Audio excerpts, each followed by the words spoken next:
Assalamualaikum warahmatullahi wabarakatuh. Saya Putri Kartika. Saya David Abrizal Juardi. Saya Jepri Ananda. Kami dari kelompok 3 ingin mempresentasikan hasil audit manajemen SDM dengan judul Pengaruh Audit Manajemen Sumber Daya Manusia dan Motivasi Terhadap Kinerja Karyawan pada PT Batara Indah. Pendahuluan. Pengawasan dan pengendalian manajemen sumber daya manusia bisa dilakukan dengan cara audit manajemen sumber daya manusia atau bisa disingkat menjadi audit MSDM.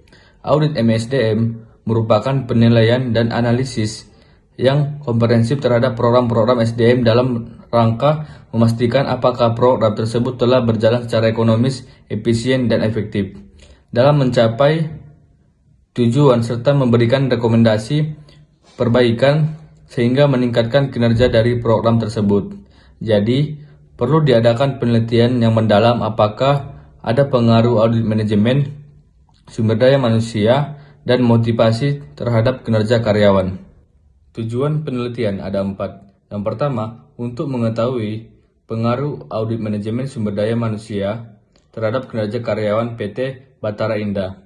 Yang kedua, untuk mengetahui pengaruh motivasi terhadap kinerja karyawan PT Batara Indah. Yang ketiga, untuk mengetahui kinerja karyawan PT Batara Indah. Dan yang terakhir, nomor 4, yaitu untuk mengetahui pengaruh audit manajemen sumber daya manusia dan motivasi terhadap karyawan PT Batara Indah.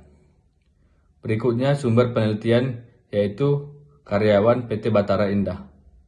Metode penelitian ini menggunakan pendekatan kuantitatif, yaitu pendekatan yang menghasilkan penemuan-penemuan yang dapat dicapai atau diperoleh dengan menggunakan prosedur-prosedur statistik ataupun cara-cara lain dari pengukuran. Hasil penelitian berdasarkan hasil analisis variabel audit manajemen sumber daya manusia yang berarti tingkat hubungan antara variabel audit yang ada di PT Batara Indah menunjukkan adanya pengaruh terhadap kinerja karyawan adalah kuat dan positif. Diketahui bahwa nilai-nilai tersebut berada pada interval 0,60 sampai 0,799 yang berarti tingkat hubungan antara variabel audit manajemen sumber daya manusia. Kekuatan penelitian.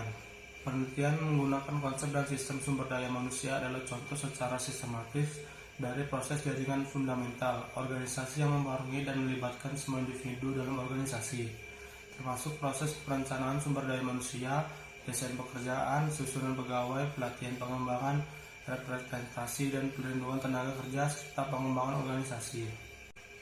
Kelemahan penelitian. Audit manajemen sumber daya manusia dan motivasi menunjukkan terdapat pengaruh terhadap kinerja karyawan dari PT Batara Indah.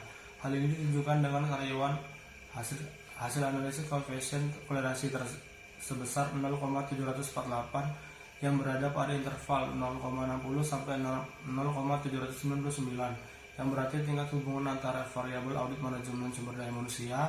Jadi peneliti membutuhkan penelitian yang mendalam apakah pengaruh audit manajemen sumber daya manusia dan motivasi terhadap kinerja karyawan. Perbedaan dengan penelitian. Adanya perbedaan atau gap dalam hasil penelitian terdahulu terhadap variabel-variabel independen yang diteliti dapat mengindikasikan bahwa karakteristik setiap daerah mungkin saja berbeda. Hal tersebut melatar belakangi penulis untuk meneliti pada daerah yang berbeda, yaitu pada inspektoran di Koresidenan B dengan menyertakan variabel independen yaitu independensi, kompetensi, dan kualitas. Berdasarkan hasil analisis dan kesimpulan, review menyarankan agar audit manajemen SDM sering dilakukan karena dengan adanya audit manajemen SDM, perusahaan khususnya Departemen SDM dapat memperbaiki program-program manajemen SDM yang kurang efektif dan meningkatkan program yang sudah efektif agar kinerja karyawannya meningkat. Hampir seluruh program manajemen sumber daya manusia sudah dirasakan bermanfaat dan mempengaruhi karyawan dalam peningkatan kinerjanya. Terbukti dengan hasil jawaban kuesioner Jurnal Ilmiah Innovator edisi September 2017 yang telah diisi oleh responden dan masuk dalam kategori baik dan sangat baik. Motivasi yang dimiliki karyawan PT Batara Indah sudah sudah baik terbukti dengan jawaban responden terhadap kuesioner yang masuk dalam kategori baik dan sangat baik. Selesai sudah presentasi kelompok kami, seperti kamu dan dia, dan selesai tanpa penilaian. Mohon maaf bila ada kesalahan, kepada Allah kami mohon ampun. Billahi fisabilillah, fastabiqul khairat. Assalamualaikum warahmatullahi wabarakatuh.